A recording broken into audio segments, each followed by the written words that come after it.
code, see when it was last amended. I do not know when that zone was adopted. It's been at least 20 years since the major code rewrite was completed in the early 2000s. But it seems to me that we as a planning commission considered that a couple of years ago, but.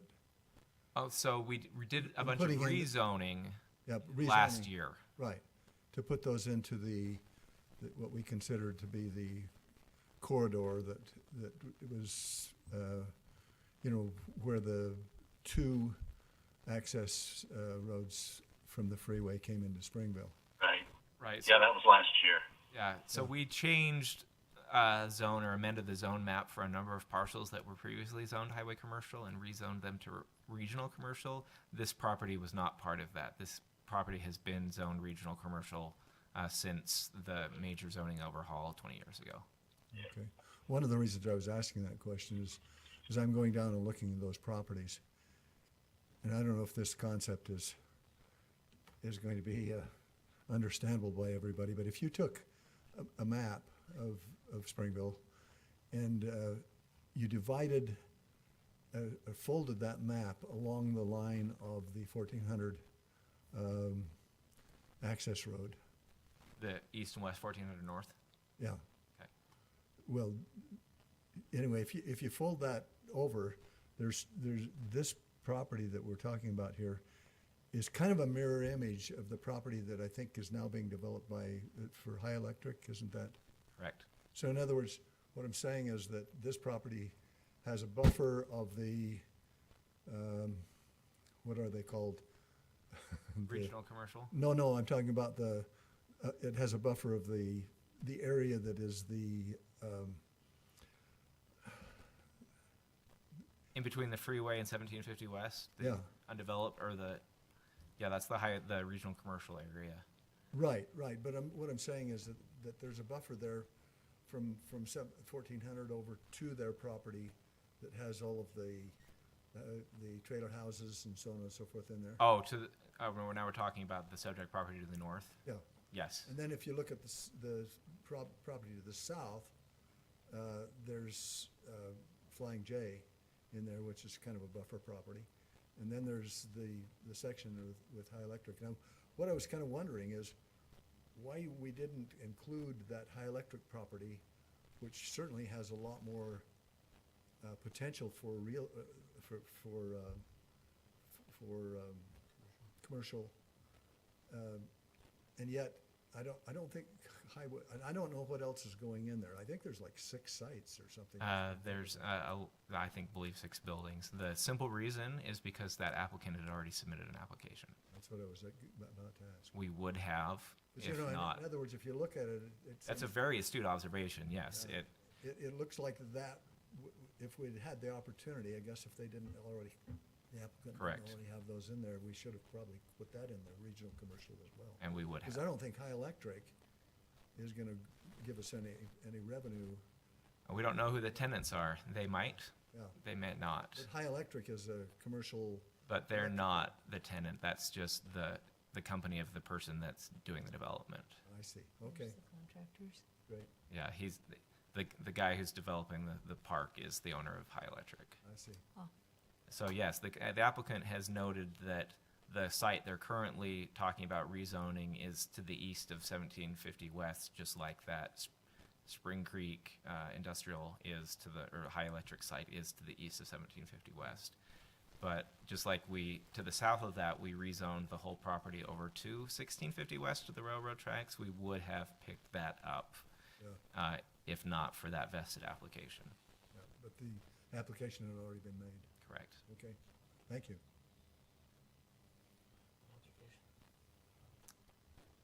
Maybe I'll make a quick comment if that's all right.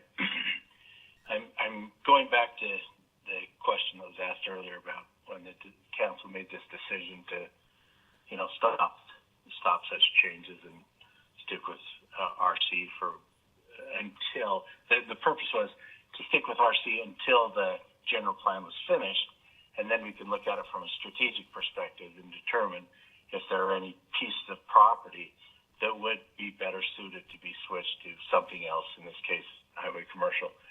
But tend to still agree with that idea and kind of what you've outlined today, Josh.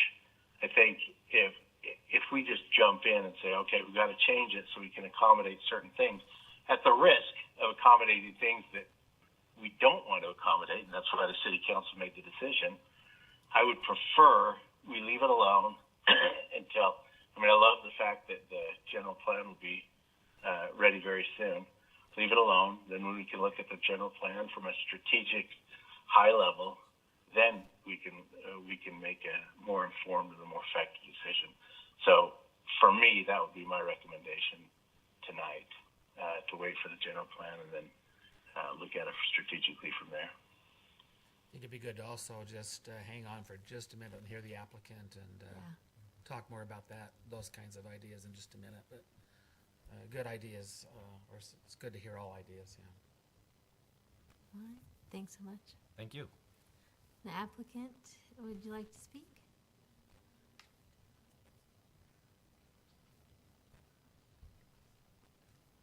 Thank you very much for allowing us to speak again. This is our second pass here, and the initial staff report provided was the staff report, and now it incorporates the staff feelings as well as all the information in our presentation too. So you got a good comprehensive look at it. Will you state your name and I'm sorry, address? yes. Thank you. My name is Bob Clausen with Sunbelt Commercial Builders. I'm from Houston, Texas, and I am a development consultant for the Tuffley Company. Our company has been involved in the planning and construction of industrial parks and industrial properties for the Tuffley Company for 33 years. So we have a lot of history with them and know a lot about how they think and what they do with their properties. One thing before I get into just a few notes, I wanted to mention a couple of things. You mentioned property, your observation, Mr. Farrer, about the property, I think it was called High Electric? Yep, electric, yeah. Something? Okay, which, as I understood from the conversation, you don't know who's going in there, so it's a speculative property. So you have no idea what your revenue stream will be, if any. This particular developer, Tuffley Company, doesn't build spec properties. It would undertake this park with one or two tenants that they know they will have. They will not just start an industrial development without tenants. So in this particular case, the context is a little different in that the park won't be initiated until they have a lease in place for at least one of the two or three tenants. So there's not a danger of a time lag. Once the park infrastructure is completed, simultaneously with that, the building plans will be done through the proper channels here with the city, and there will be a tenant generating revenue as soon as one can be built. So that's a little bit of difference. Yes, sir. Don't want to interrupt your presentation, but can I ask you just a real quick question? Please interrupt. So, do you have any of those tenants lined up with letters of intent at this point? Well, the H&E equipment is prepared to do a letter of intent. The difficulty right now in marketing the property is we've already spent months trying to get it into highway commercial zone, and it would be unethical for the Tuffley Company to formally market the property for a property that they cannot deliver. So it has to be done simultaneously. Now, I think a letter of intent from H&E subject to rezoning would be okay. I think we can. Yeah. I think that's a very, very possible thing to And occur. super products? I don't know about super products. I know I'm much more familiar with H&E, but I'm reasonably certain that that or one of the other. If you look through the presentation, there's lots of other tenants that as Don Caruth mentioned when he was here, and I'm sorry he's ill, so he wasn't able to fly up, but he has not even addressed this property possibility with Polar or any of the other people, simply because we don't know if we can deliver it. Sure. So Thank you. This may be some encouragement. We'll see how it happens tonight, and then we'll have some idea. But anyway, what I wanted to mention, a couple of things. One point of clarification. The single thing the Tuffley Company needs is highway commercial zoning. They're certainly glad to contractually stipulate no LIM. They don't want manufacturing simply because of the fact the businesses are dirty and they can't afford the rent of other kind of businesses. So it's not a good fit. So there's never been an intent for LIM type uses to be used in this development. and there's no reason it cannot be contractually built into a development agreement. They will be happy to stipulate no LIM.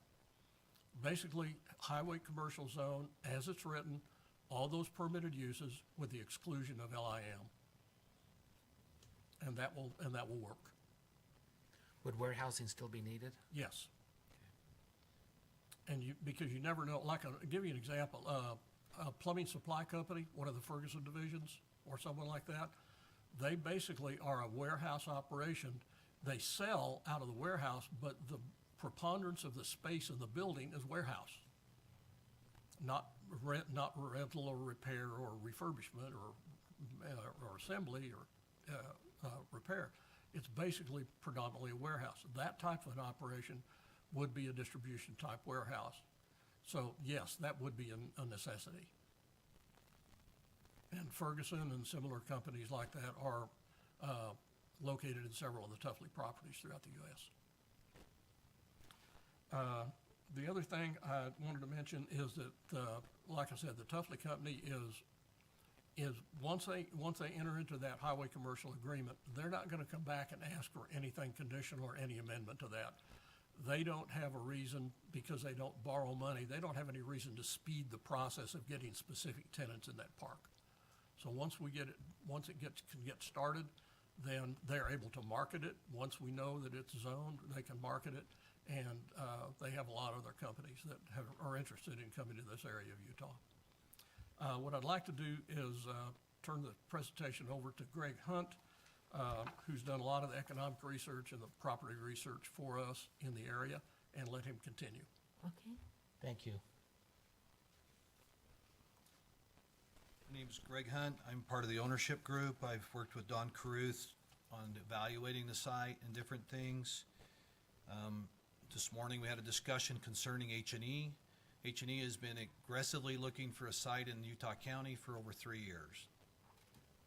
The Tuffley company has been looking for one for several years because they have Utah roots. In fact, Don went to BYU himself. So they've been looking here. They have 150 sites throughout the nation. They have over 3,000 acres. They are going to find, H&E is super interested mainly because of the anticipated growth in Utah County. They're well aware of that they have a new railroad for the first one in the United States in 30 years that W.W. Clyde's going to be constructing from Price back to the Uinta Basin. The hydrogen conversion and IPP, they already do quite a few rentals down through that area. There's a large manufacturing plant being proposed by Big D's going to construct it by some private people in Fillmore. A couple of issues in all throughout central and southern Utah that H&E has been shipping rental equipment to, and they're selling stuff, and they're going, we need a site closer. We need a site closer. They're aggressively looking for a site. They've been working with the Tuffley company for several years. The Tuffley company is one of 2 large developers nationwide that provide sites for them. Mr. Caruth basically said, if I can deliver a site, I can almost guarantee that they'll be there, unless something catastrophic such as a 9/11 event happens. You know, in reference to the staff report on the regional commercial zone is as a destination and convenience. Our site has neither one. You'll need a large, H&E would be a destination. They are that big. They're a multi-billion-dollar per year company with 100+ locations. I took some pictures. I was out there today. It sounds like Mr. Fair's been there quite a bit. We're almost a half a mile from I-15. We're not convenient, nor are we accessible. But we've worked with Tuffley for almost a year now. Some other people got in between us, but we are confident that they can deliver a business park that's oriented for industrial type users and commercial users that provide equipment for construction that will benefit and they anticipate most of them will have high sales tax because of the type of businesses they build and the type of park. They aren't looking for LIM. We've had that long discussion. They are willing to exclude that. What they would like to do is have a recommendation to rezone it to HC with the exclusion of all LIM uses. Question Sure. or comment. There's More than LIM, there's assisted living facilities, automobile repair, major, well, equipment sales, that's one you want. They're gonna need that. They're gonna need that. There's two different storage outdoors, auto, boats, and travel trailers versus the, Yeah. Can I ask a question about that? Hey, Genevieve, uh-huh. when you speak, will you speak just a little louder? You're the only one I can't hear. Yeah, sorry about that, Brett. Thank you. Thanks. Just noting that there are, other than LIM, there's assisted living facilities, automobile repair major. I believe there's that's in light industrial manufacturing. So the outdoor storage you would want as well. They need that for the equipment. Yeah. It's large. We do realize there's some undercover requirements. They've looked into that. They think they can meet all of those. And We've then, looked at the Kubota dealership extensively that was rezoned. It's similar to that, just basically on steroids. Much larger operation.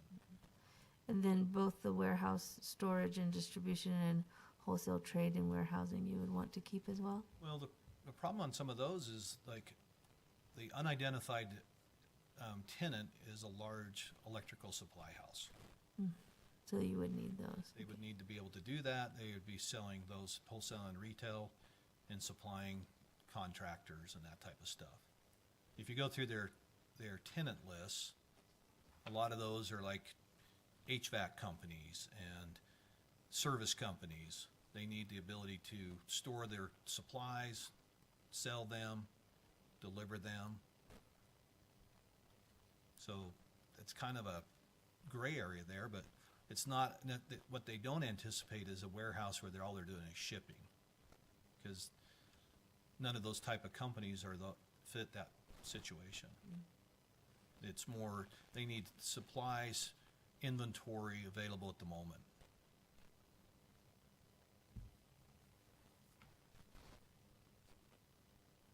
I think that was mine. That was all I had. Does anyone else have any questions for the applicant? Or were you not done? Oh, I'm Oh, yeah. available. Any questions you may have? Okay, thank you very much. Thank you. We'd like to now open the public hearing. Do we have to have a motion to open it or just to close it? Just to close. So the public hearing is now open. So if you could come to the podium, make sure you speak into the microphone, list your name and address, and keep it to 3 minutes, right? Yeah.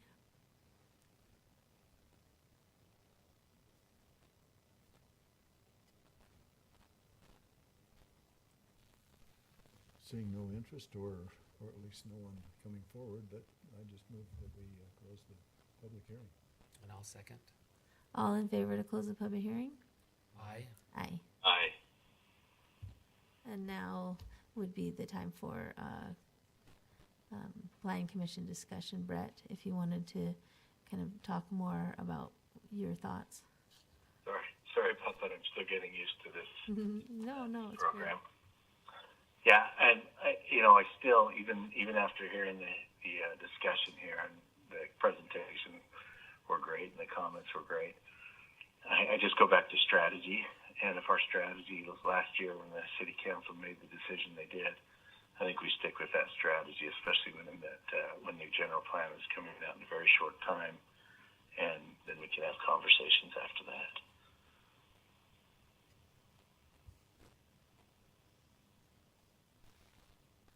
So in order for I don't know if anybody disagrees with me on that or not. Basically, I'm saying I agree with what Josh and his team have recommended. good to know. Yes, thank you. I don't. Nobody here seems to be disagreeing, but we've. What's that? No one seems to be disagreeing, but we are going through and to Yes, have other great. comments. Josh, for the development agreement option, we would have to pass or recommend that they adopt the zone change, correct? No, you could do that and recommend that it be held until a council, but what I would recommend is that you wait until you see a development agreement you're comfortable with before you would make a positive recommendation. I see, so they would come back with a development agreement, and it was after that that we would, If that's the path you want to take, I would act on them together. okay. Okay, thank you for the clarification. Just a couple of comments. One is I see some real positive things about this particular development that could be beneficial and helpful. I think if the revenue comes through like is projected, I think for that particular area, it might be about as good as we could probably expect, Yeah, to be honest. I mean, in thinking about it. So, I mean, it's, unless there could be some other, there might be some other options that could come as well, but, so if that were to happen, then that could be very positive. My biggest concern is that we have now denied a number of applications just because we're waiting for a general plan revision. I think that's a pretty important step that needs to happen. And I think we would be, there's so much interest in the city to be able to make sure that that is completed. I know from not just Planning Commission, but especially from City Council and a number of citizens. So I think I tend to go with you, Brent, that I think that we need to, and you say it's a short time, the developers say 14, 15, 16 months is a long time, and Yeah. I know that's the case. Yeah. And it's been that way for a number of years that you've been waiting for this to happen. So I know it's difficult, but there is light at the end of the tunnel now. And it's the first time we've been able to put kind of a tentative projection on an ending date for that to happen, which I'm very pleased with. So I would think that the only way we could proceed, my recommendation would be to deny, except that if you wanted to proceed, if we looked at some kind of a development agreement, then we could, then we could ensure that we're meeting the needs of the city without jeopardizing the general plan, and we can incorporate what need to be in there. But I think that would also have to include something would do with revenue, because I know that revenue is a very important part, and I don't know how you would want to deal with that, because that's a pretty sticky issue. And as a past developer, I know that would be very difficult to maybe maneuver through, but I think that would have to be part of that, because we want to make sure, part of the reason for the city council is to make sure that we've got revenue generating opportunities on that property and all those particular properties, with RC. So that would probably have to be a part of that, in addition to the LIM and then I think we could probably make something happen. But that would be my thoughts on where we would have to go for tonight. Yeah, I think those are good comments, Kay. I also agree with you that this might be the best thing for the city. We just don't know right now, but I do agree with that. But I think it would behoove us to consider waiting a little bit, and maybe a development agreement would work as well. I'm not sure about that either. I don't know how they work generally or how they've worked in the past. Mike, you might have a few other. Yeah, I would say this to the applicant. I'd love to recommend approval of their application, the Tuffley Company, to the city council, but I would be very hesitant to handcuff our planning director with the concept that that we set this in motion a year ago to have this regional commercial area, and I think we would be handcuffing if we just recommended approval. So, my recommendation again is to the applicant is that the same that you've discussed, and that is that we need to have if it's going to happen in the way that they want, we would need to have a development agreement that was approved by the planning director before I would vote to approve it. Josh, a question on procedural kind of things of these. If we recommended to deny the application, and then it came, like during the general plan, they did, like say they did create a new zone that would meet their needs, can the city change the zone in that area? And then the owners could do that, or would they need to reapply for a zone change request? There's a number of ways that could be handled. If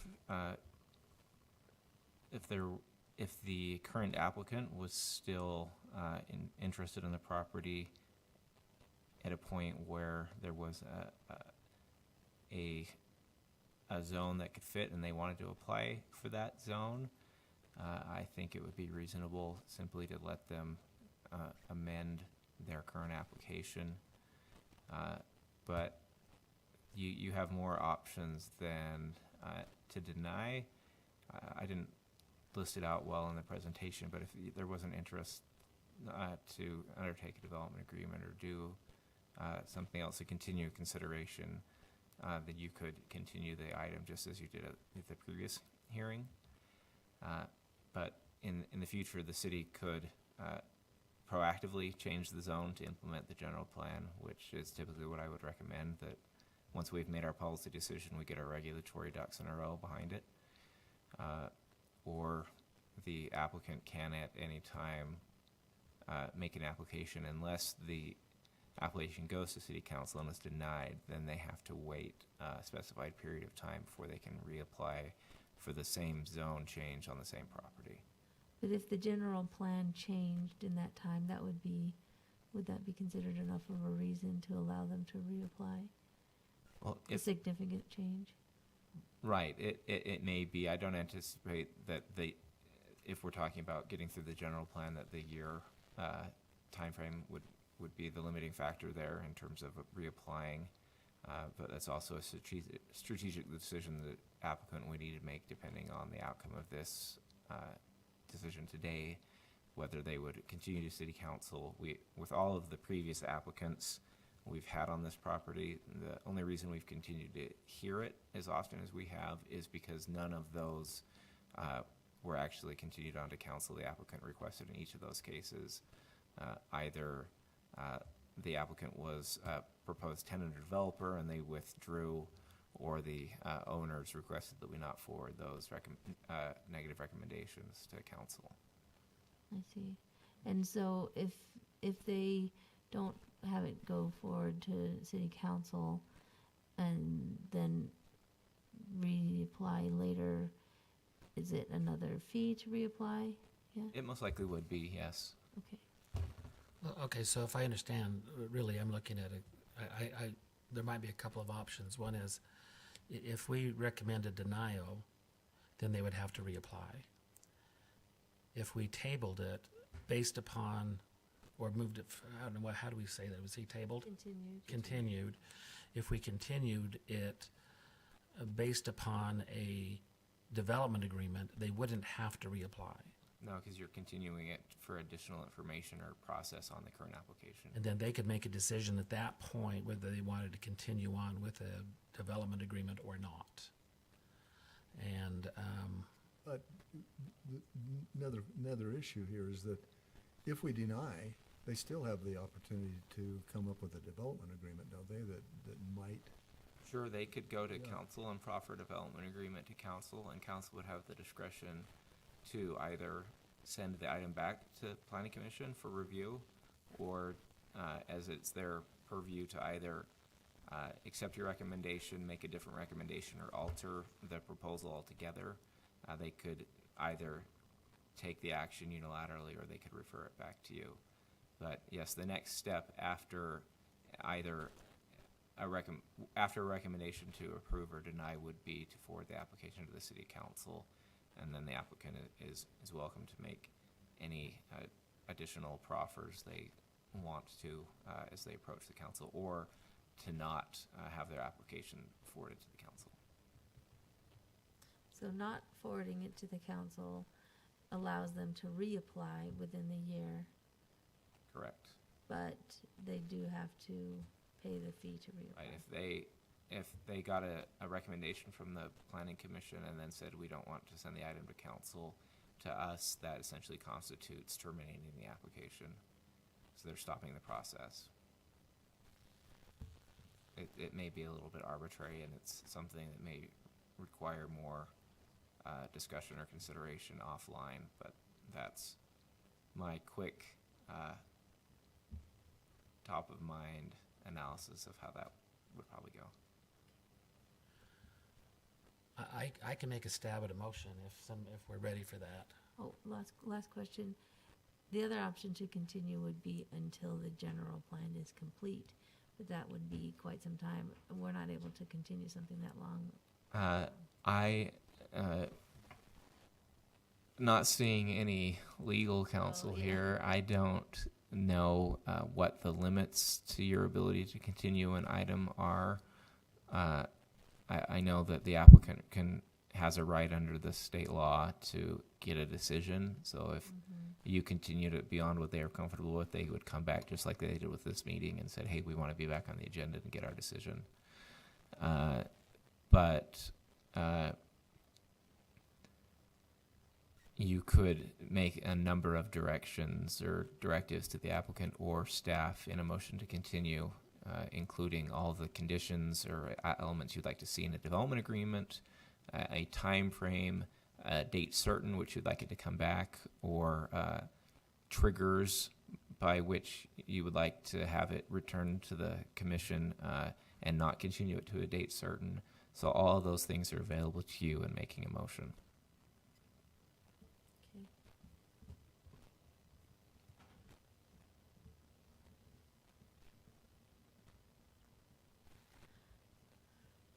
How does that change, or does that affect your thoughts, Brett? Oh. Yes. Yes, you may. Come to the podium. And you can just state your name again. They have it from before. Bob Clausen again for the Tuffley Company. First of all, continuing this until a year and a half from now, when a general plan makes no business sense for this applicant whatsoever. One thing I would like to suggest is that, well, first of all, this has already almost gone on too long anyway. We know that the general plan has been several years before it's been reviewed, and now we've got to look at it another almost year and a half. That's a long period. What I'd like to suggest is that the applicant be allowed to request a continuance long enough to bring at least a outline of a development agreement for consideration, and we'll do that quite quickly so that we don't keep making promises to these people that we cannot keep. Okay. And would suggest that maybe the action that the Planning Commission take can be in that context. Thank you very much. I'm ready. That's exactly what I was going to suggest too, is we're still Okay. do a continuance until they can. Brett, would you be supportive of that? Brent, are you here? Yes, I'm here. Yes, I could be supportive of that. Let me try to summarize this, and if we need to help me along the way, feel free to do so. Madam Chair, I move to recommend a continuance of the request by the Tuffley Company to amend the official zone map from RC Regional Commercial to HC Highway Commercial Zone on 31 acres of property located in the area of 70 North, 1750 West, with a direction to procure a development to allow them with the direction to allow them to procure a development agreement that would address light manufacturing and established sales tax per acre. We also say assisted living and motor repair major. Those are two other items. And assisted living And the other concern was what? It was Automotive major repairs? automotive, repair major, Would yes. that be an issue? See, I think that might be a problem because they Oh. might have to do some repairs on equipment and machines. Is the equipment Bob considered Clausen- automotive? Bob Clausen again for the Tuffley Company. Rental equipment needs to be fixed, Right, so I think that, And it so would cover it if has we to did be an element. You I- could further condition add elements to the development agreement to specifically specify what kind of repair that is. Like, there's no retail. We can't bring in a business that's an auto repair business. If you're working on your own equipment, that's fine. Or for the warehousing, you could say warehousing can't exceed a certain percentage of your building. All of those type of things, and we can be very specific so that we can avoid the situation we had with the East Bay RV. That was actually started as a retail sales establishment with an accessory use of an RV park, and the retail turned out to be a table with some toilet paper on it. So we can use the development agreement to very specifically specify anything that you happen to be concerned about having in there. And I would say. let me outdoor do storage. add to that then just and issues as addressed by staff. And then as you work together with staff to help put that together. That be okay? Yes, we'll do our best. I think we've provided a good amount of direction. My one question be, are there any elements related to the site, storage of equipment, design of the buildings, design of the site that you would want to address? Because as mentioned in the staff report, we currently have no standards for that aside from our standard landscape development requirements. We have no standards for building materials design or any of those elements in these zones. So if that was something you wanted us to address, it would be good to have some direction on that as well. That's a big topic. In addition for the outdoor storage, boats and travel trailers, would that be an issue if you didn't include those? Travel trailers are not that type of business that the Tuffley Company gets into. First of all, people like that pay no rent. It's minimal. This is a business that has to Yeah. generate lease revenue and thereby sales tax. I just wanted to make sure that I didn't think that it was. And so not including boats or travel trailers won't affect the businesses, correct? Not unless it's an RV repair, a large scale one. I don't know. It puts me in a hard position to fine tune these uses so fine that it basically eliminates all the business opportunities that Tuffley have. I mean, if it gets to be so finite that if we have 38% of warehouse in a building and a particular industrial distributor needs 43%, that's an impossibility to run a business.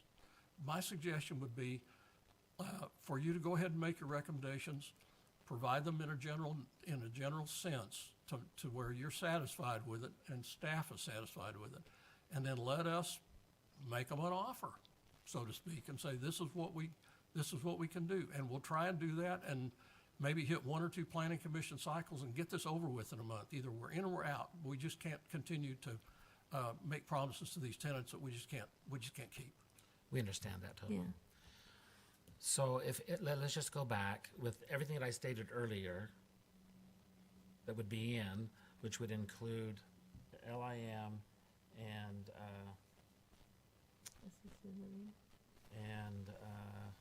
established sales tax per acre revenue, and then all items that were discussed in the meeting, and then under staff direction.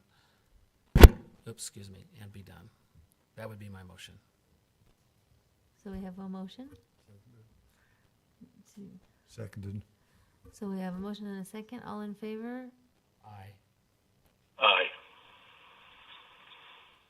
Oh, okay. And aye as well. So just for the record, that was an aye from Commissioner Nelson, from Commissioner Fair, Heaps, and Baker. Correct. Okay. Thank you.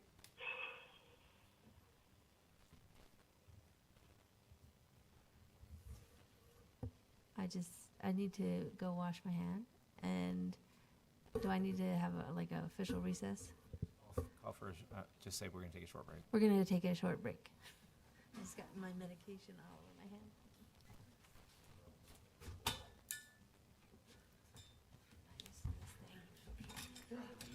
Yeah.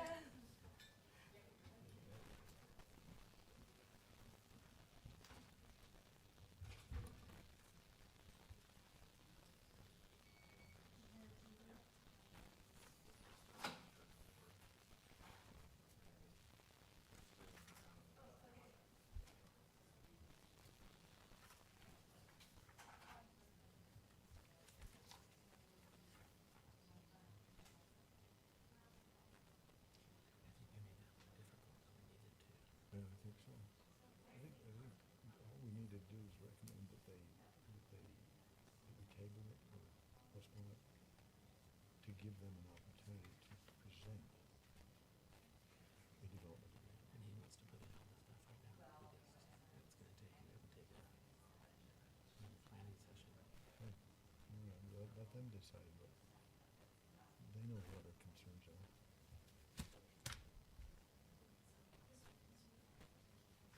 So we're here to Toy Store Company? No, that's 10, Adam Turley. We gotta get Turley. Stephen Turley, where's his? I don't see his here. There it is. 8-9.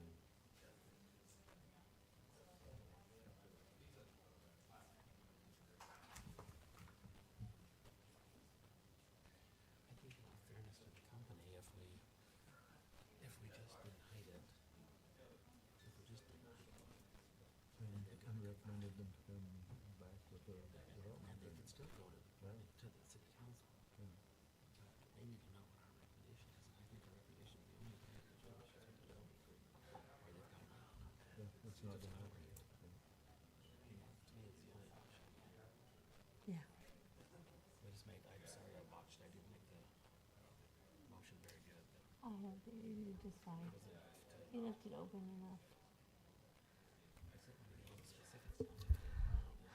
Okay, let's do it. We're waiting on her then, okay. I got this patch that helps with nausea.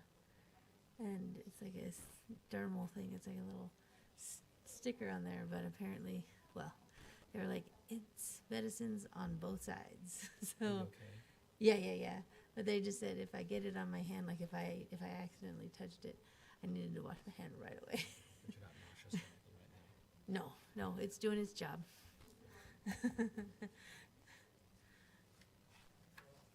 But yeah, if I get it anywhere else, then it could like make my eyes dilate crazy or something weird. I don't know. They made it very scary sounding. And we can get started at your discretion. Oh, we don't need to wait for her to come back? Oh, she's just sitting. Oh, she's right there. Oh, I see. Let's do it. All right, sorry about that. Thanks so much for that time. We'll call the meeting back in session from our break. And so, our next item on the legislative session is, are you going to be addressing 8 and 9 together? Yes. So we have two items. Stephen Let's check to make sure that Brett is still back with us. Brent, are you still with us? Yes, I couldn't hear what you said just then, though. Okay, thank you. So we'll be addressing both items 8 and 9 together. Stephen Turley seeking to amend the general plan land use map from commercial to mixed use on the property located in the area of 1445 North Main Street in the parcels as listed. Stephen Turley seeking to amend the official zone map from the highway commercial zone to the Main Street South Gateway zone on property located in the area of 1445 North Main Street and the parcels listed. Thank you, Commissioner. Thank you, Commissioner Baker and commissioners. Similarly, on this item, I'm going to take us through just some quick background, discuss the general plan amendment, the zone map amendment, and then our recommendation. So we've had multiple requests in this area at the North Main Street Gateway, and I'll just quickly pull it up on our EMAP so we have reference. These parcels here are the parcels in consideration tonight, and this is the surrounding area. So we've had a number of requests informally and formally for development in this area involving some residential component. In September of 2020, the Planning Commission heard a request for a general plan and zone map amendment for multifamily to be located to the rear or the east of the 7-Eleven store, and Planning Commission recommended denial of that request. The current property is located in between State Street or Main Street or Highway 89 and the future alignment of Sierra Vista Way, which is the road that will continue from this roundabout in the industrial park or the business park and then come down and connect here. So it will have frontage on both Main Street and Sierra Vista Way and provide circulation. Like I mentioned, I'm going to take the general plan and the zone map together in my presentation. On the general plan, like the previous item, and this is a lot of the considerations in this are very similar to the previous item, our overall objective in the land use element is to create a safe, functional, attractive community that preserves the best of our past and shapes our future development in a way that benefits all the people of our community. A objective underneath that in land use is to provide conveniently located commercial and professional office uses to serve our residents. And the process for changing the general plan and for changing this area, staff again recommends that it be the result of a comprehensive analysis, that this would be essentially a small area master plan or a gateway plan that would be part of the deliverable in the general plan process, and we've scoped the general plan to work in that way. On the zone map amendment, our primary concern, beyond the fact that if we recommend denial or continuance or some other motion on the general plan would not be consistent with the requested zone map amendment. But our key concern is that the Main Street South Gateway Zone, while it's designed to facilitate appropriate development at a gateway here on 4th South, it's not calibrated for this location. And that is really the context question. First, in the Main Street South Gateway Zone, it's heavily residential, and it's really suited for infill development in a well-amenitized downtown setting where there are services, destinations, open spaces, safe multimodal transportation options, all of those things. And this site is not really located near any public amenities or many private services to really adequately support a dense multifamily development project and make sure it's integrated into the whole Springville community. So not only are we serving our current residents well, but we're serving our future residents well. Next, the form regulations in the MSSG zone were designed in response to a very specific context at 4th South and Main Street, including setbacks, stepbacks, height variation, intended to reinforce existing character downtown, and they don't really reflect the context of this subject property. The intensity of development here, again, is well suited to serve as the next increment or the next step of development in downtown, but we need to do additional planning to make sure that a large mixed-use project of up to 4 stories is permitted in this zone. Didn't appear to be a major outlier in that location of town. And that leads to the fourth point, that this edge location is really a suburban highway context, not a downtown location, and the surrounding employment-based land uses in Mountain Vista in our industrial park and the growing number of tenants and buildings that are going up there may indicate that the opportunities and the form of the commercial that could go there would be different than in the downtown core.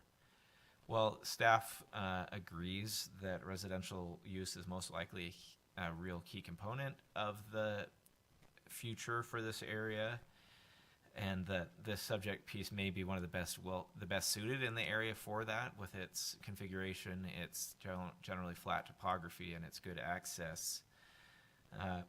It's really premature to recommend such a substantial change prior to undertaking a more comprehensive study for the area. We really can't evaluate whether the Main Street South Gateway Zone is the appropriate tool to get what we want there if we don't know exactly what we want there beyond what the general plan currently says. So just as we did with the previous project, we'd recommend a denial, but additionally, staff would recommend that we engage with the applicant and the other property owners in the area to discuss land use, transportation, and urban design in a way that we can produce a small area master plan as part of the general plan that tells us this is an important gateway. We said that in the 2010 general plan, and we haven't really forwarded that effort at all, but now we need to do that so that we don't just get another 7-Eleven on a corner. So it's really important, and we want to make sure we do it right. And there's a lot of opportunities for this area, as it really is a major key gateway and probably the most underutilized of all of them. So that is our recommendation, and I would love to take any of your questions. Done. Any questions from you, Brent? No questions here. Excuse me. Thank you very much. Thank you. And is the applicant here that they please come? Hi, my name's Andrew Lewis. The developer for this project is on his way. We thought we were agenda item number 8 and 9, so he's running a little late. I think should be here soon. I think really what we were hoping for was either an approval or just a continuation of our application. The reason we made the application for this rezone was by a suggestion from staff. Can you pull up just the map, your city map for the area again? Sorry.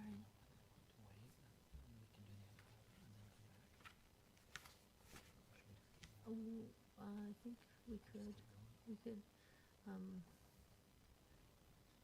could make a motion to move it to the end of the agenda. If we wanted to move this item to the end of the agenda. Are you saying anything that I need to hear, Oh, Genevieve? no, I'm talking to Josh, sorry. Oh, okay. If we were, can we change the order, or do we have to make a motion to change the order, or can I just say we're changing the order? You could just say, well, continue this after the next item. That's fine. Okay.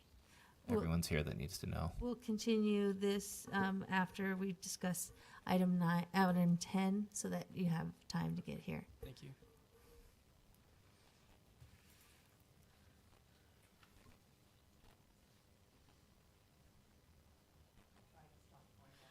All right, so item 10 is Greg Stout seeking an amendment to Springville City Code, sections 11-4-301, land use matrix, and 11-6-105, outdoor storage and display. Yes, this is much more straightforward than a lot of the other ones, so hopefully I won't take up too much of your time. Germain Marine and RV under Toy Storage LLC is looking to locate on a 19-acre parcel located at approximately 1455 north, 1750 west on these three parcels, as you can see, in the regional commercial zone. The RV campus is an allowed use as it is. They're only asking for the addition of a covered storage because they do allow people with their boats and their RVs to store their boats there as well, have them worked on, prepared to use again and picked up. And because of the open nature of the boats and the RVs, they wanted to be able to have them covered so that they are protected from any inclement weather or sun such as that. So they are simply asking for the addition of covered storage that will also be shielded as is required by the existing code for any outdoor storage to prevent the viewing of it from any residentially zoned or adjacent street. And so we have, they submitted a proposed text amendment that is included. It would add the outside storage covered that just basically indicates what I have stated, that it would be the storage would need to be located on the interior of the property and be covered rather than enclosed. And when covered, the space would be screened from the view of any adjacent public street or residentially zoned property, just as and fenced as is already required by outdoor storage. And then in addition, we would, and I apologize, I have omitted this from the packet, we would just need to add on the land use matrix a line to allow for outdoor storage covered as a permitted use within the regional commercial zone. And that is all I have. Any questions? So it says that in the co- code, the difference between covered versus enclosed storage.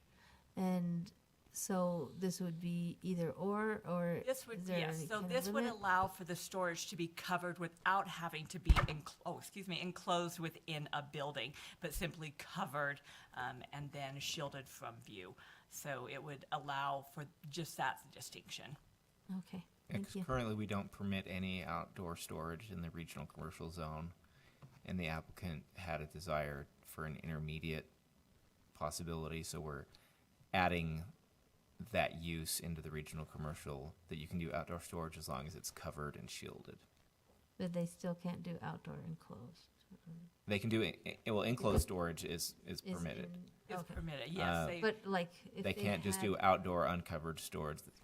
So if they had the storage covered, they couldn't do anything to enclose it. They could. Oh, they could. Yeah, so we're just allowing that as we didn't have an option. It was either storage indoor or storage outdoor, and we don't want storage outdoor in here, so we're adding a third track to say you can Basically, do. if they enclosed it, it would become indoor storage. Yes, if they enclose it, it become indoor Exactly, storage. exactly. And so currently, we would allow that to be stored, but they needed, like he said, an intermediary level of storage somewhere between enclosed and full outdoor storage to just allow it to be covered. And so we have made that change into the zone amendment, or the text amendment, excuse me. Was there any discussion about what kind of coverings would be permitted? Like, can they do anything? Can they do a sailcloth? Or tin, or aluminum? What do we know? No, there's no, as you read the amendment, there's no description of what that would be. It would obviously have to meet the building code. That would be really the only stipulation. If you feel that there's additional criteria that we should add, we'd absolutely be willing to hear that and take those recommendations to council. I also anticipate there may be a request from council to proffer some type of guarantee of revenue, similar to the first item we talked about tonight. The real reason that we are working to accommodate this change and to facilitate the location of this dealership and service facility here is due to their projected fiscal impact to the city. And so if not for that, then we wouldn't be here. So there's probably a desire on the council to guarantee that some way outside of the land use process. So there's definitely room for you to suggest additional things you might want to see in the ordinance or otherwise to ensure that it meets your goals. Yes, the storage is just a simple component of amenity that they offer to their clients who have purchased boats from them previously, to allow them to be brought in, to be serviced, cleaned up, and then stored until the next time they take them out. The main component would be the retail segment of their business, and that is why we were willing to look at accommodating this as a portion of the land use, rather because of the potential for the positive economic impact to the city with the sales tax revenue. Maybe after we hear it from the applicant, it'll answer some of those questions for us as well. Yes, and I think and I will let them speak to that. We don't have a stipulation on the percentage of the land in this, correct? No, and that is one thing that if you wanted to make a recommendation based upon their questions as to how much they feel that would need, that would be something that we could include in the text amendment, or if we needed to do it through development agreement, we could do it through that as well. Could it not, Josh? Yes. Yeah. Okay. Thank All right. you. You bet. All right, if we have some time for the applicant.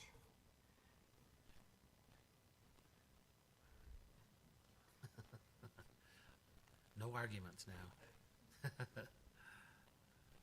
My name is Ron Spratling, 4250 South, Holiday, Utah. I'm the B team. Greg Stott's the main guy, as Carla will attest, and knows more about this than I, but we are the property owners. We've owned that property for 30 years. And let me just say a couple things. One, we were very disappointed when you switched our zoning. That did trip us up. But we've made efforts to find a use that you guys would like, that will generate revenue, and that works on our property. And this is it.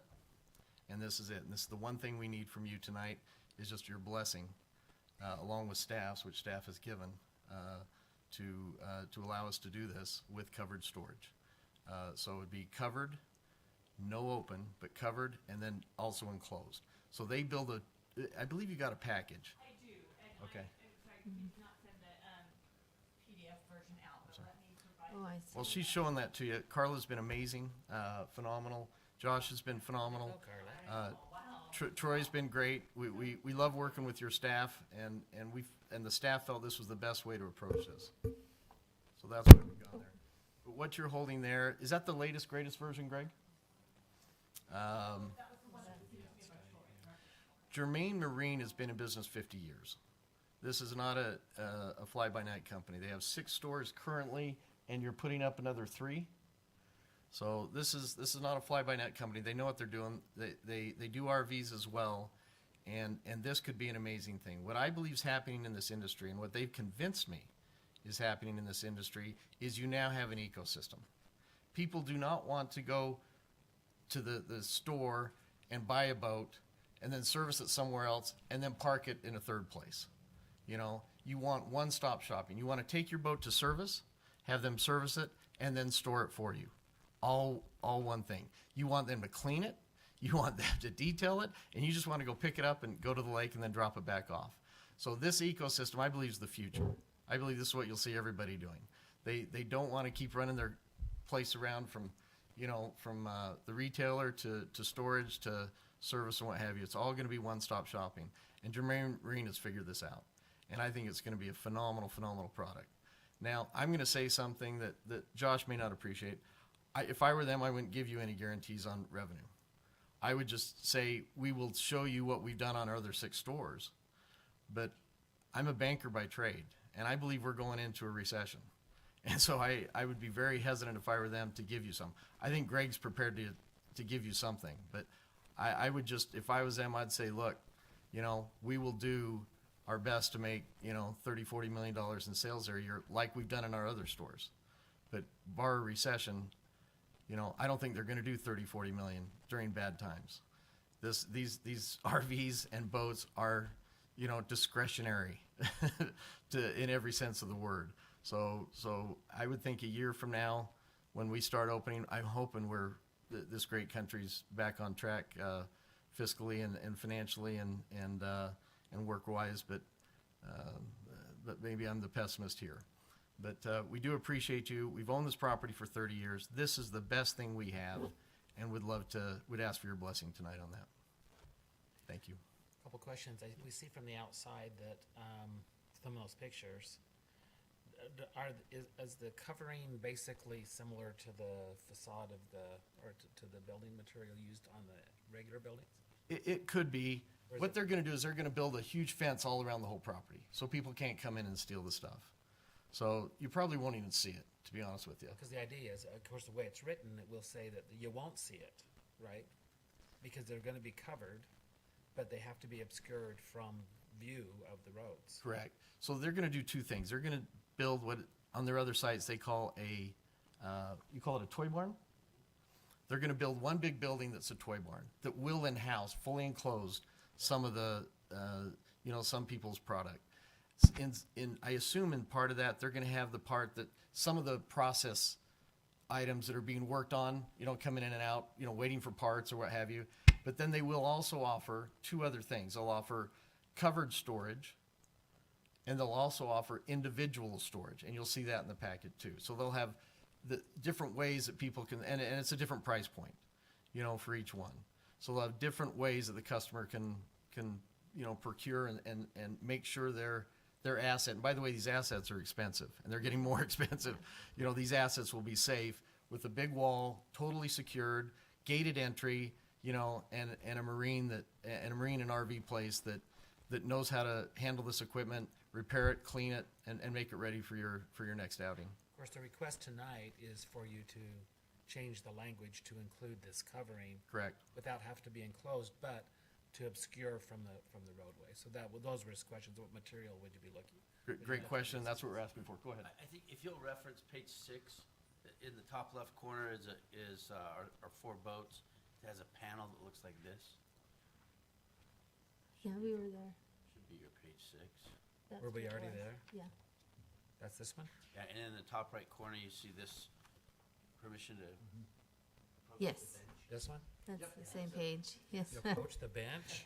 My father's a judge, so I always have Moly. his permission. So this facility here kind of gives you a pretty good idea. And conceptually, what we're talking about is if you took, the idea would be if you took a wagon train approach where you enclosed everything, we're sensitive to the city, that they would prefer not to have exposed storage. So we would enclose that, and that enclosure would look very similar to the buildings of the individual, essentially garage units. You're on the right page. Like you would line Yeah, the yeah. So perimeter those would with be the on the garage, perimeter. individual garage units. Individual garage units would line the perimeter. The front would be a large retail presence, and then in the middle and the interior would be those covered facilities. It looks like in the pictures that the covered portion is a big portion of the property. Are you planning to have that same type of ratio on this property? It would look a little bit different. This is a facility that's in the Phoenix Valley, where they don't have any zoning issues. So no, it won't be quite as concentrated as in that picture. Do you know, just offhand, what percentage of the property you are wanting to do covered storage on? Is it not that far yet? I can't speculate on that. We'll have roughly 500 units. Of covered No, total units. total, okay. So Including the yeah. individual garages? yes. So it might be 150 that would be covered, and each one of those is roughly 30. So it would be 4 panels, 4 big panels. Oh, okay. So much smaller than what's pictured. Smaller than that. Gotcha. Any other questions for the applicant? I think what's important, just in closing, Mm-hmm. to comply, and I understand the city's position, the idea is really to keep the aesthetics of the facility nice, and hence the rest of the city. And I think we can accommodate that by creating that surrounded approach where those uncovered spots are blocked from view, and I think that's, I appreciate Josh's coaching in how we create the text around that, and the idea is to protect the city, but I think we can accommodate our objective as well as your objective. Thank you. Thank you. All right, we'd like to open the, oh, did you have something? We'd like to open the public hearing. If there's anyone that would like to make any comments. Madam Chair, it appears no one is coming forward. I make a motion that we close the public hearing. Seconded? It's been seconded. And all in favor? Aye. Any opposed? Aye. No, we're all ayes. All right, discussion amongst ourselves.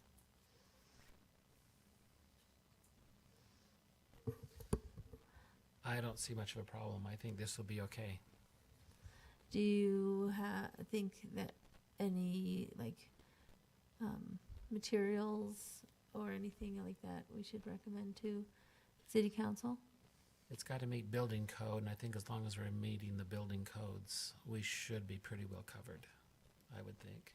Josh, you see any reason why we would not be? For some reason, somebody asked me what color we should make the bus canopies at the BRT station in Provo, and I had an opinion, but I don't know that it made a difference. I think as long as we're meeting building codes, I think we're okay. Any concerns with the percentage of the property that would be covered parking? Nope. Or storage? It's a storage facility. I'm okay with that. They can make that decision, a business decision. Okay.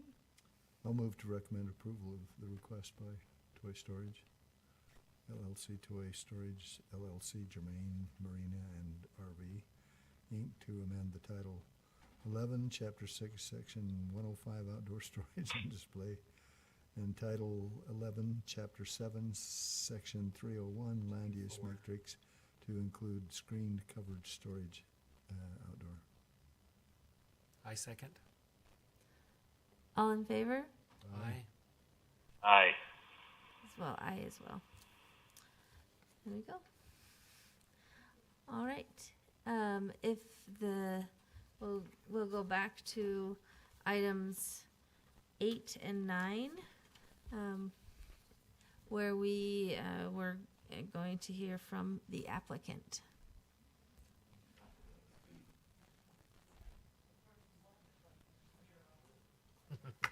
Greetings.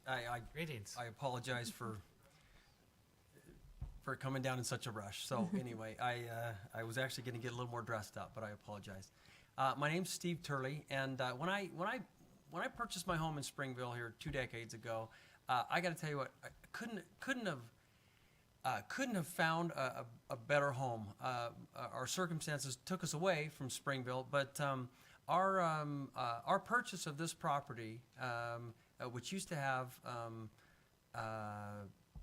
my goodness, Brand X on it. Yes. And when Brand X was run by someone else and didn't make it, I thought I was going to be lynched. I thought I had taken away a Springville icon, and people were not happy to lose that burger. I'm not kidding you. I got Popular. I got people that dropped by my personal residence, knocked on my door, and said, "I need the recipe for the chili, and I'm not leaving until I get it." Anyway, so it was a lot of fun. But for if I can get that aerial, please. I'm sorry. Where am I doing? Thank you very much. And is there a pointer? Is there a? Yeah. Oh, okay, great. When I bought this piece here, it was there were a lot of how do I say it? Grand expectations. We called this property, the development was purchased in the name of Gateway Crossing, and the reason why, at the time I was a city councilor in Provo, and Provo was talking about the southern gateway to the city. And they were talking about what can we do to enhance the southern gateway to their city. Well, I came down here to Springville and sat through a council meeting, and they too were talking about what can we do to enhance the northern gateway of our city. So the property is titled, and the company that we own it in is named Gateway Crossing, because it's a unique opportunity where two highways cross, and you've got the gateway to not only one city but of course the second city, and yet I don't have all the right answers, and I know there's smarter people out there than me. So we went out and spent, first of all, we spent $8,000 on a market study for this piece, and about what could happen here, and we had a local developer that came, and they talked about what a great opportunity this is. And in fact, the comment that he made was, does Springville really understand how good this could be? And at that point, we sketched up a drawing. We had the support of this owner, and this owner, and the discussion with Clyde's was premature at that point. But we talked about making it a gateway, making something that was exciting in that area, that people would walk to, that people would feel an ambiance in, instead of, and I hate to say this, after 15 years, instead of what it's turned out to be. I mean, this is a drive-by place, and you might get your 44 ounce Coke there, and not only was it the McDonald's and the Chevron, but now you got 7-Eleven, and nothing else has changed there in 15 years, nothing, and so my first consultant, the discussion was. Do they really understand what this could be if we had a unified vision, if we had unified lampposts and sidewalks and a unified architectural theme, and the opportunity for people actually to go there for something else than just to fill up their car with gas? And so I became passionate about this, and it didn't pan out early on. There was this thing called a recession. It didn't go very well. But afterwards, when things were emerging from the recession. We made another run at it. We hired another consultant who came in and said the exact same thing. Does Springville really understand what a good place this could be? And we went through the same thing, and we got the exact same answers. But this time we spent about twice that amount of money, and the result was a market analysis where they went through the zoning uses that are allowed in the HC zone. And those zoning uses, general retail, it's not going to work there. Because when they started looking at the radiuses of potential shoppers in that area, there aren't enough rooftops. It's not going to work. And so as we went through this list, and it was a very in-depth analysis of, they just started crossing off, no, general retail won't work. No, the office complex won't work. And as they went through and they started crossing these things off, the things that were left were things that, do we really want the permitted use of open outdoor storage? I mean, we could make an application for that tomorrow, and that's permitted in the zoning code. And I don't think that that's what Springville nor Provo want as their gateway to their cities. And yet that's the permitted use. But the alternative is to leave it like that for another 15 years. And so a vote tonight, which you guys get the privilege of making, is do we keep it the status quo? And maybe get another 7-Eleven at a few years or 5 years down the road? Or do we have a vision of what it could be? And I can tell you what, we have since hired a third consultant that's come in, and they have confirmed, why not have this node discussion? Why not have a discussion where all four owners are brought together? And so we went out to all four owners, all the owners on all four corners, and we had the discussion about what is going on in this corner and what they're willing to do. And all four owners are willing to join together and have a unified architectural theme, to have actually a theme that supports and enhances what Springville wants to happen. And I thought it was interesting that we had to initiate that from the private side of things, when our opportunity, or your opportunity here in the city, is to initiate something like that and to facilitate that kind of discussion, so that the development comes in that you want to come in, and not that you have to just keep saying no and no and no and resisting to. So my request is that either your vote tonight to deny, to me, is a vote for the status quo. And I can't imagine that anyone's thrilled with the opportunities that are passing up there in that area.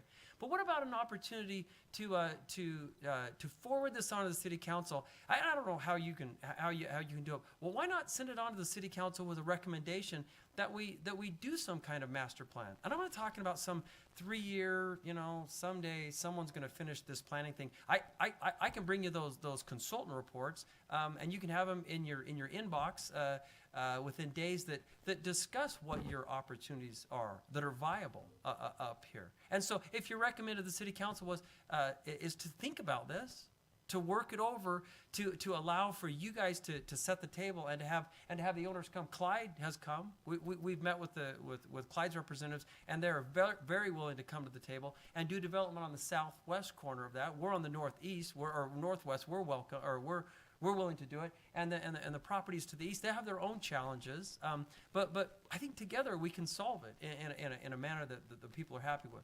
Now I rambled on, but I hope that this can be a dialogue. I hope that it's our opportunity right now to solve that gateway problem, to solve that blight problem, and to kick this can down the road. We're going to move forward. I mean, with something, and I can go through this list of what's allowed, what's permitted in the HC zone, and I can cross off about 95% of them, and I'm not exaggerating. Because our consultants, people that are smarter than me, have gone through that, and they've crossed those things off the list, and they said it just won't work. The pharmacy is not going in there. I'm sorry. We do have, and I think that there's been a dialogue, and let me run this mouse over there. Provo is putting in a street. It's actually a major road on the west side of our property. And so this road over here, Sierra Vista, is what's going in over there. It may be signalized once it meets Warrants right there. They're going to see how the traffic patterns flow out of that Mountain Vista Park up there. And if it comes down here, now you've got a signal that's there. And Provo, when we had to do this negotiations with them on that road, they were saying, is there any way, Mr. Turley, is there any way that you would consider putting in workforce housing? And I'll be really honest, I said, can you fill me in on workforce housing? And they said, we've got thousands of workers that live over here that drive in from Payson, that drive in from Santaquin, so that they can go do these jobs in this business park over here. And there's no affordable housing close by. And so that's why we made the proposal that we did. This is affordable housing on the edge of your city that would fit into this opportunity for people to live close to where they work. And so it's I mean, our proposal was considering that. Last thing I want to say is the professional developers educated me about mixed use. And a lot of times we think of mixed use as some shops below. I was just in New York City last week, and we were looking at how this works. Yeah, sure, on the ground floor, right next to the sidewalk, you've got a few shops, you've got a few places. And then above, you have the residential units. We understand that. But then when it comes to horizontal mixed use, this is an example of it. And it wasn't done by zoning forces. It was done by the natural forces in the market. The commercial uses are out along the street. That's where they're viable. But people don't want to live out by the street. They don't want to live by the noise. They want the business to buffer. They want the commercial activity to buffer them from the interior. And so what we've got is this area out here along the highway that's being used as commercially. This part over here that's being used commercially, this part over here that's being used commercially, and it's these interior areas that are dead. And I can promise you that the highway commercial zone will not address these interior portions, because commercial doesn't want to be buried deep. They want to have the visibility out on the front. So I hope you'll give me the opportunity to have that dialogue with the other decision makers here in Springville, and let us have a dialogue about what to do there. Because otherwise, we get forced to move. We get forced to move ahead with something that, you know what? Once you build a 7-Eleven, it's not going away. And I think we could have done an awful lot better than that. But after 12 years of waiting, people said, "Phooey on it. We'll move forward." So yes, I've made my passionate plea, but really, I paid my $1,000 or whatever the application fee was. I get a few minutes in front of you. I wanted to take the opportunity to tell you, you have a great city. You have a great opportunity to do something unified here, and instead we just get one, and then another, and another, and the sum total of what we're putting in here is not going to fulfill the vision of what I think we could have. Thanks for your time. Any questions?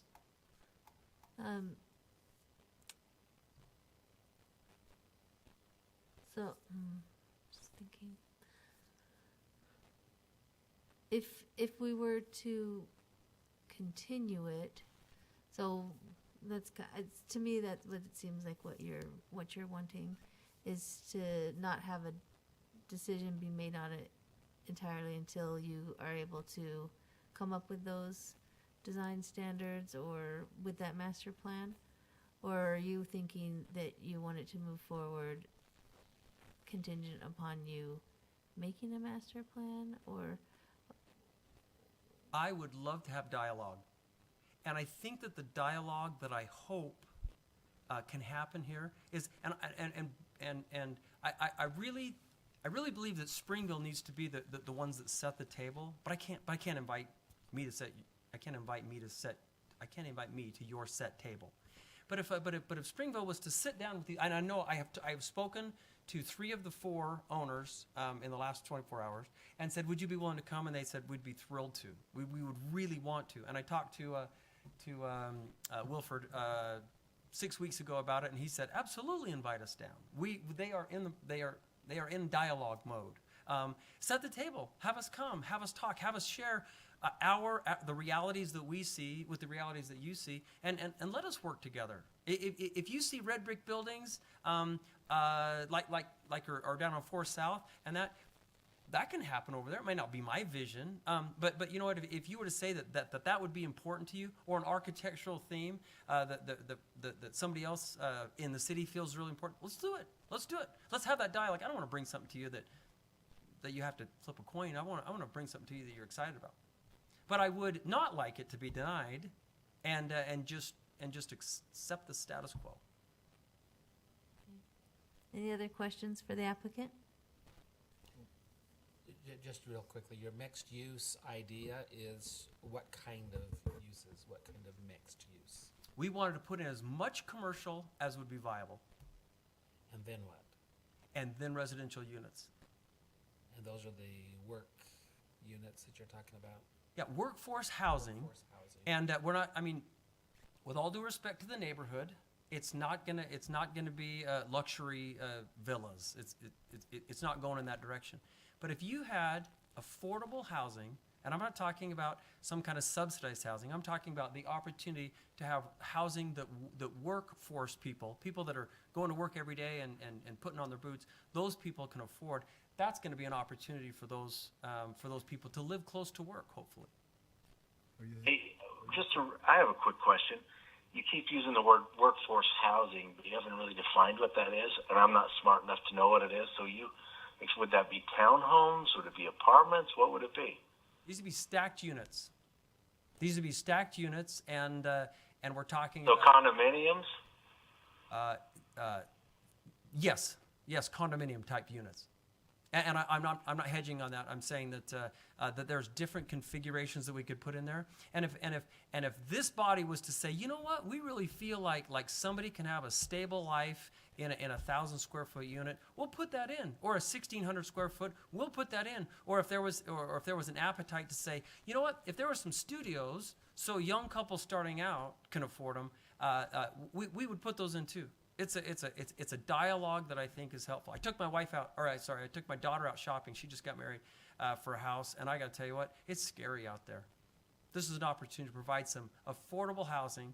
I don't know. I'm sorry. Is this heaven speaking to us? Is this another The commissioner? Bells? I didn't. Oh, that is another commissioner who's in on Zoom. Okay, Got and it, I COVID, apologize. Yeah. able to join us tonight. Okay. Over that way. All right. So workforce housing is affordable housing that's located in areas that are close to job centers. Yes, I understand that. I understand what the word workforce housing means. I'm just wondering what you envision as workforce housing. Is it ownership? Is it rentals? Is it condominiums? Is it townhomes? Is it, it's not like you have a whole bunch of property that you're going to do townhomes here, condos there, apartments here. What is it when you say I want to come together and chat? What would you propose? Just simply put, you keep saying workforce housing, but what would you What would you put? Well, that's a great question, and I will tell you that if you'll notice immediately to the north of our apartment, this does become a tough work or a tough job. We have 6 acres here. Immediately north is 12 acres, and while it unfortunately lops across a city boundary, in our discussions with WW Clyde, they wanted us to incorporate this entire 12 acres into an 18-plus acre fully master planned area that it did slide across the boundaries of the city, but who's going to know living there in that particular site? And in doing such a thing, we could have a mix of housing that would include townhomes, condos, apartments, the studios type stuff, but it would be a variety of housing. And in that 18 acres, they were, in fact, we jointly came up with drawings that got them excited about when they moved on, what the opportunities would be. Does Clyde own that property to the north? Yes, sir. Clyde owns the southeast or southwest corner of that intersection, and then they also own the 12 acres that are here and 6 acres that lie actually further north of there. But this made the most sense to wrap the exterior with some kind of commercial use, which would insulate the residential use that was on the interior of it.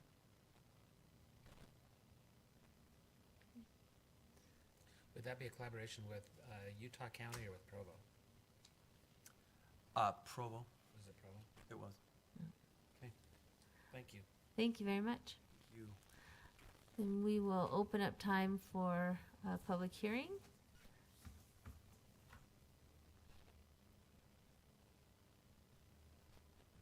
Knowing no one coming forward, I recommend that we close the public hearing. I'll second. And all in favor? Aye. Aye. Sorry, I couldn't hear that. Commissioner Farr made a motion to close the public hearing, and it was seconded. Aye. Okay. Discussion amongst ourselves. I would think that a continuation in order to have discussions on what kind of things we would imagine is an option, or the recommendation to deny it pending the general plan amendments. Any other options, or what are you guys thinking? Yeah, maybe just a couple of remarks, maybe in addressing some of Mr. Turley's remarks. I think, one of the questions that was brought up to Mr. Turley was, does Springville really know what they have got here? And one of the great things that's happening is right now we have the general plan update, which is now in process. And I think we know there's something good that's going to happen there. The question is, it's now time that we're taking the initiative with the general plan update, to make sure that we're getting that corner correct and we're getting up and down the roadways correct. So I think it's not just a matter of keeping the status quo. For me, it's a matter of allowing Springville City the opportunity to take the initiative with the general plan update and to see what they can do.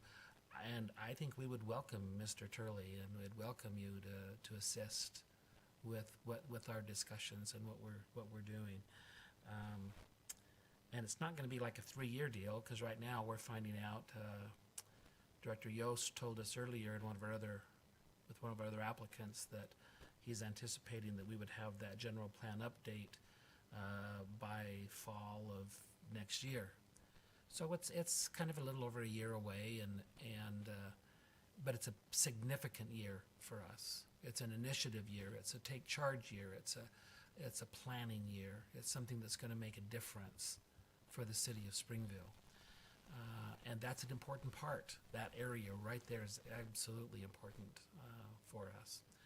So the only question, if we continue, is is, we're welcome to let that fee, at least I would think, we'd be open to letting that fee pay dividend to you in some way, but to be able to discuss with the city additional things. But I think we need to kind of sit tight, and we need to let that general plan update come to fruition, so we know exactly what we're doing and what we want to do, so that we are absolutely taking the initiative and that we're in control and making that happen. So I would be open to continuing it, just so that that dialogue could continue to happen.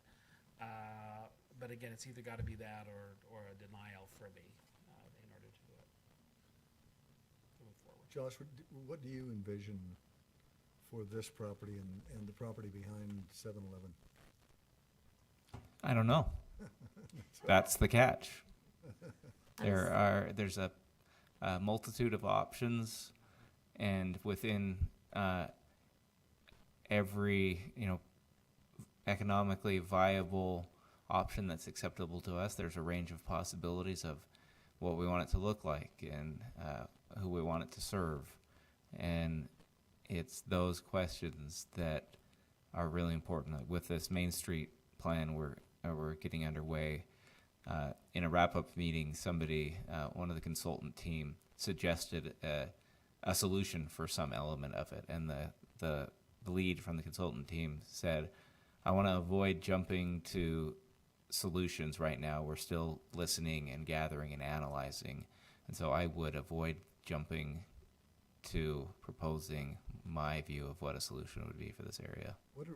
Why are we saying that this is, in item number 9, it says we're seeking to amend the official zone map from the highway commercial zone to the Main Street South Gateway?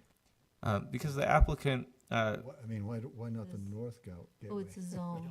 We don't have yeah, it doesn't exist. And so in a previous meeting with Mr. Turley, our city administrator suggested that the Main Street South Gateway could be a starting point for coming up with something that could work in this area.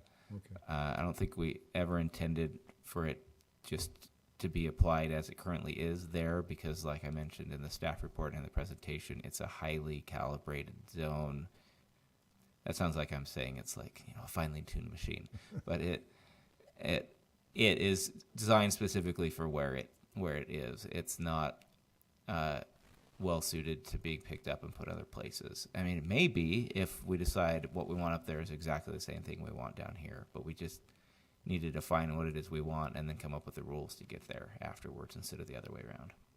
I'm assuming that in the process, they're going to be holding meetings with stakeholders. Absolutely. Similar. So Yeah, those things will kind of come out during that stakeholder process. Yeah. And community input as well. Absolutely. Yeah.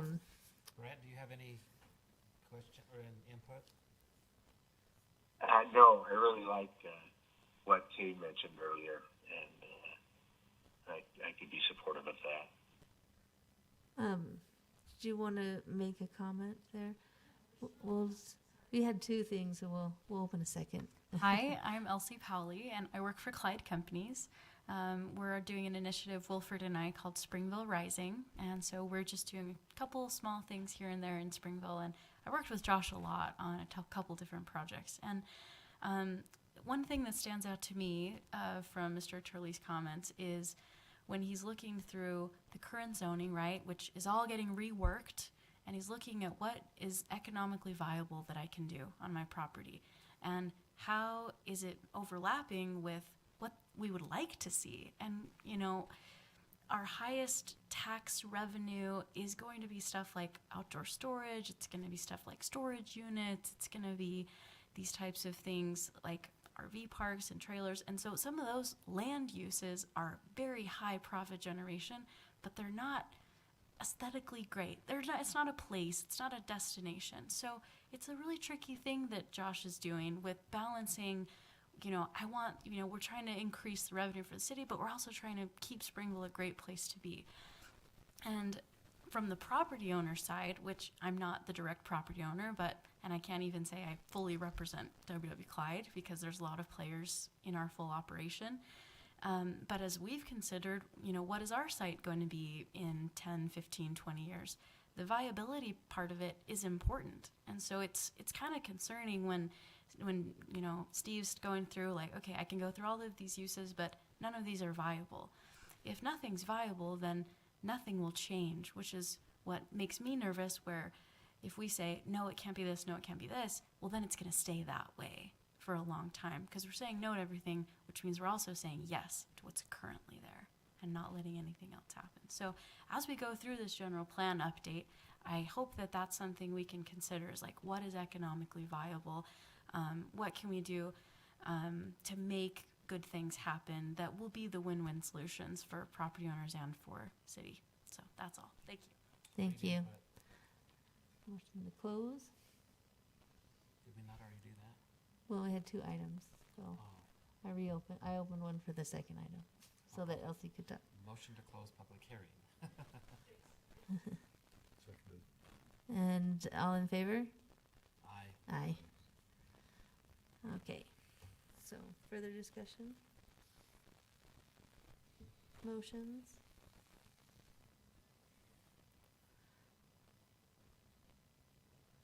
I totally agree with the applicant that,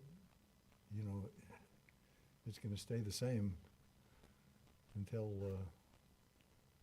they come up with a viable plan. He does have a viable plan.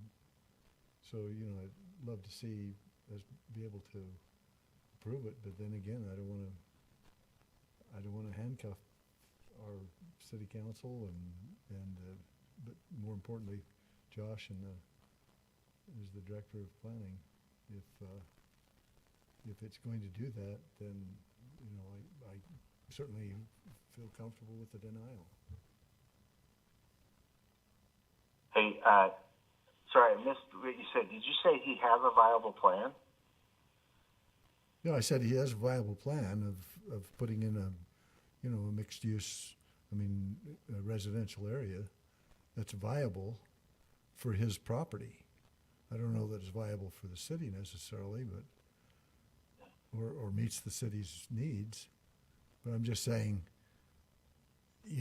I totally agree that if we deny it, it's gonna stay the same. We're going to be status quo. And maybe that's what we want to do until we get a decent general plan. I think this is why I really appreciated what Kay said a little earlier, which is, again, we should be strategic about this rather than just saying, oh, they have something they could do to that, so let's have them do it, or it'll just stay the same. I like the idea of saying, let's be strategic about it, think through it, and I'm fine not saying no this evening and continuing it, but let's at least get the plan in there, and then we can look at it a little more strategically and determine if it would be feasible to even sit down and have a chat about this.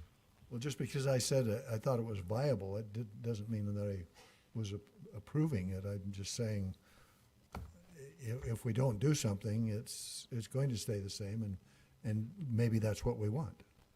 I don't know. Well, and that's my point, I think, saying if we approach this strategically, we can really determine whether or not this is the best thing for the city. And the only way to approach it strategically is as Kay mentioned, take a look at the final general plan, and from there we can, I think, look at it a little more seriously. That's my view. Brett, do you want to make a motion? No, I'll let you guys make one. I thought you'd say that.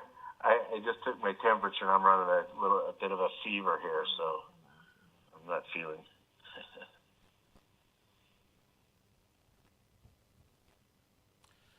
I'll take a stab. Well, let me ask a question to Mr. Turley. Would you prefer having a continuation where you could continue to have dialogue with the city as opposed to denial? Absolutely. I look forward to any dialogue that we can have, and I don't feel anything prematurely. Let's give it some legs and see where we can all guide it. Thank you. I appreciate your input. Madam Chair, I move that we continue the request to amend the general plan land use map from commercial to mixed use on the property located in the area of 1445 North Main Street parcels 231542 and 231543. Do we have to include both of the, can I include the other one as well? Two separate motions? Two separate motions. That would be my motion. Seconded. I'll second that. All right, motion and a second. All in favor? Aye. Aye. Aye. All right.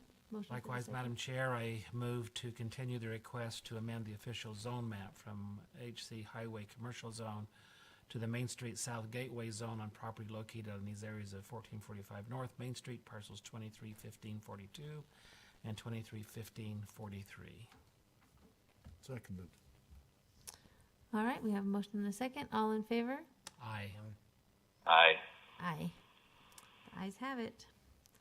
All right, so that was our last item on our legislative session. And I would entertain a motion to close the meeting. Move to close the meeting. Do we have a second? We have a second from Brett. All right, all in favor? Aye. Aye. Aye. Aye. Do we have signatures today? Okay. Do we have a voice signature for Brett? We'll get him a Yeah, we'll send him electronic DocuSign copy. Yeah. Just rubber stamp mine. I'm good. Thanks, Brett. Are you feeling okay? Yeah, I'm hanging in there. Yeah, I know you've experienced it before, so this is just something new for me. Finally got me after however many years it's been. How many days have you been into it? I kind of had a double whammy. I had it, and there was a couple of days good, and then all of a sudden it came back. That's So, the way it was I with don't know mine, why, but so hopefully tomorrow will be my last day, and I'll be up and running again. Thanks, everybody. I'm gonna hop off then. Thanks, Brett. Bye. Just gotta hold it. Okay, Do come I on. have to hold it? Yeah, I know. You got me calling him Brent. I was thinking, am I wrong? Is it Brett? No, you're right. I thought it was Brett. So then It's Brett. I called him Brett, and then towards the end I switched to Brent because I was like, if Kay says it's Brent. I know. I had to look It's- it back up and say, oh, it says Brett, so it was my bad. Sorry. Hopefully he'll forgive us. Good job. I know you're not feeling well, so. Yeah, I'm ready.